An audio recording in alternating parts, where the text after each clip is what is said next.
നമസ്കാരം. സംസ്ഥാനത്ത് സാമൂഹിക സുരക്ഷാ പെൻഷൻ വാങ്ങുന്നവർക്ക് സന്തോഷകരമായിട്ടുള്ള അറിയിപ്പാണ് സർക്കാരിൻ്റെ ഭാഗത്തു നിന്നും വന്നിരിക്കുന്നത്. സംസ്ഥാനത്ത് കുടിശ്ശികയായിട്ടുള്ള ബാക്കി ശേഷിക്കുന്നതായിട്ടുള്ള 3 ഗഡു 4800 രൂപ വിതരണം ചെയ്യുന്നതിനുള്ള നടപടിക്രമങ്ങളാണ് സർക്കാരിൻ്റെ ഭാഗത്തു നിന്നും ഏറ്റവും ആദ്യം ക്രമീകരിക്കുക എന്നുള്ളതാണ് ധനവകുപ്പ് മന്ത്രി KN ബാലഗോപാൽ ഇന്നലെ അറിയിച്ചിരിക്കുന്നത്.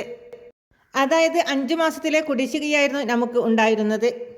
സർക്കാർ എല്ലാ മാസങ്ങളിലും വിതരണം ചെയ്തുകൊണ്ടിരിക്കുന്ന പെൻഷൻ ഒരു സമയമായപ്പോഴേക്കും നിലക്കുന്ന സാഹചര്യം വന്നു. പിന്നീട് ഗുണഭോക്താക്കൾക്ക് 2-3 മാസത്തോളം ആനുകൂല്യം കിട്ടാതെ വന്ന സാഹചര്യങ്ങളുണ്ട്. സർക്കാർ പറഞ്ഞ വാക്കുകളെല്ലാം പാഴ്വാക്കുകളായിരുന്ന ഒരു സാഹചര്യം.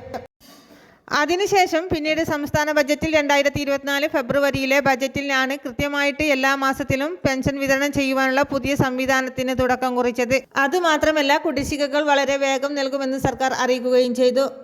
അങ്ങനെ ഗുണഭോക്താക്കൾക്ക് വന്ന പെൻഷൻ കുടിശ്ശിക സർക്കാർ വിതരണം ചെയ്യുവാൻ ഒരുങ്ങുകയായിരുന്നു. 5 ഗഡുക്കൾ ഉണ്ടായിരുന്നിടത്ത് ശേഷിക്കുന്നത് 3 ഗഡുക്കൾ മാത്രം. 5 ഗഡുക്കൾ ഉണ്ടായിരുന്നിടത്ത് ഇനി ശേഷിക്കുന്നത് 3 ഗഡുക്കൾ മാത്രം. അതായത് 4800 രൂപ മാത്രം. ഈ തുക വിതരണത്തിനാണ് സർക്കാർ മുൻഗണന എടുക്കുന്നത് എന്നാണ് സർക്കാർ ഇപ്പോൾ അറിയിച്ചിരിക്കുന്നത്. സാമൂഹിക സുരക്ഷാ പെൻഷൻ വാങ്ങുന്നവർക്കും അതോടൊപ്പം തന്നെ ക്ഷേമനിധി ബോർഡുകൾ വഴി ഇപ്പോൾ ആനുകൂല്യം വാങ്ങുന്നവർക്കും പെൻഷൻ ലഭിച്ചുകൊണ്ടിരിക്കുന്ന ഗുണഭോക്താക്കൾക്കും കൃത്യസമയത്ത് തന്നെ ധനസഹായം എത്തിച്ചേരുന്നതായിരിക്കും. 2025 ഏപ്രിൽ മാസം മുതൽക്കാണ് ഈ വിതരണം ആരംഭിക്കുന്നത്. ഏപ്രിൽ മാസത്തോടു കൂടി തന്നെ പരമാവധി ഗഡുക്കൾ നൽകുന്നതിന് വേണ്ടി അതോടൊപ്പം തന്നെ തുടർന്നുള്ള മാസങ്ങളിലും ഇനി ശേഷിക്കുന്ന തുക ഉണ്ട് എങ്കിൽ കുടിശ്ശിക തീർത്ത് നൽകുന്നതിന് വേണ്ടി ശ്രമിക്കുന്നതായിരിക്കും. മാത്രമല്ല, നമുക്ക് ഓരോ മാസത്തിലും പെൻഷൻ വിതരണമുണ്ട്. ഈ തുകയോടൊപ്പം കൂടിയാണ് കുടിശ്ശിക വന്നിട്ടുള്ള തുകയും കൂടി ലഭിക്കുക. ഇങ്ങനെ വന്നാൽ 4800 രൂപ വരെ നമ്മുടെ അക്കൗണ്ടുകളിലേക്ക് എത്തിച്ചേരുന്ന സാഹചര്യം ഉണ്ടാകും. ഇനി ഗുണഭോക്താക്കൾക്ക് മാർച്ച് മാസം മുതൽ പെൻഷൻ മുടങ്ങാതെ ലഭിക്കുന്നതിനായി ഗുണഭോക്താക്കൾ കൃത്യമായ രേഖകൾ സമർപ്പിക്കേണ്ട അറിയിപ്പുകൾ എത്തിയിട്ടുണ്ട്. ഫെബ്രുവരി 28-ാം തീയതിക്ക് മുമ്പ് നോൺ റീമാരേജ് സർട്ടിഫിക്കറ്റ് സ്ത്രീ ഗുണഭോക്താക്കൾ ഹാജരാക്കണം. വാർദ്ധക്യകാല പെൻഷൻ വാങ്ങുന്നവർ ഹാജരാക്കേണ്ട ആവശ്യമില്ല.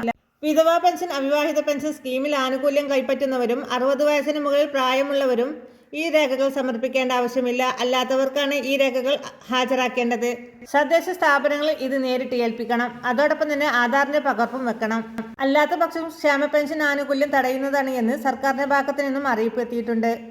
ഇനി ഇത് മാത്രമല്ല, ബാക്കിയുള്ള എല്ലാ പെൻഷൻ ഗുണഭോക്താക്കൾക്കും ഏത് പെൻഷൻ വാങ്ങുന്നവരുമായിക്കോട്ടെ സാമൂഹിക സുരക്ഷാ പെൻഷൻ ആനുകൂല്യം കൈപ്പറ്റുന്നവരാണെങ്കിൽ വാർഷിക വരുമാന സർട്ടിഫിക്കറ്റ് നിർബന്ധമാക്കിയിട്ടുണ്ട്. വാർഷിക വരുമാന സർട്ടിഫിക്കറ്റ് പുതുതായി സമർപ്പിക്കേണ്ട ഒരു വർഷം കൂടിയാണിത്. കാരണം അനർഹമായിട്ട് ആനുകൂല്യങ്ങൾ കൈപ്പറ്റുന്ന ഒരുപാട് ഗുണഭോക്താക്കളെ സർക്കാർ കണ്ടെത്തി പുറത്താക്കുന്ന സംവിധാനമുണ്ട്. അതുകൊണ്ട് തന്നെയാണ് ഈ വർഷം മുതൽ കൃത്യമായിട്ട് വരുമാന സർട്ടിഫിക്കറ്റ് പരിശോധിക്കണമെന്ന് പറഞ്ഞിട്ടുള്ളത്. അതുകൊണ്ട് തന്നെ 1 ലക്ഷത്തിന് താഴെ വാർഷിക വരുമാനമുള്ള സർട്ടിഫിക്കറ്റ് മാത്രമേ അപ്രൂവ് ചെയ്യുന്നുള്ളൂ. 1 ലക്ഷത്തിന് മുകളിൽ വാർഷിക വരുമാനമുള്ളവർ പെൻഷൻ പദ്ധതിയിൽ നിന്നും പുറത്തു പോകും. 2025 ഏപ്രിൽ മാസം മുതലായിരിക്കും വാർഷിക വരുമാന സർട്ടിഫിക്കറ്റ് സമർപ്പിക്കേണ്ടി വരിക. നിലവിൽ ഇപ്പോൾ സമർപ്പിക്കേണ്ട അറിയിപ്പ് എത്തിയിട്ടില്ല. എല്ലാവിധ സർക്കാർ അറിയിപ്പുകളും നേരത്തെ തന്നെ നിങ്ങളിലേക്ക് എത്തുവാൻ വേണ്ടി ഈ ചാനൽ സബ്സ്ക്രൈബ് ചെയ്യണേ.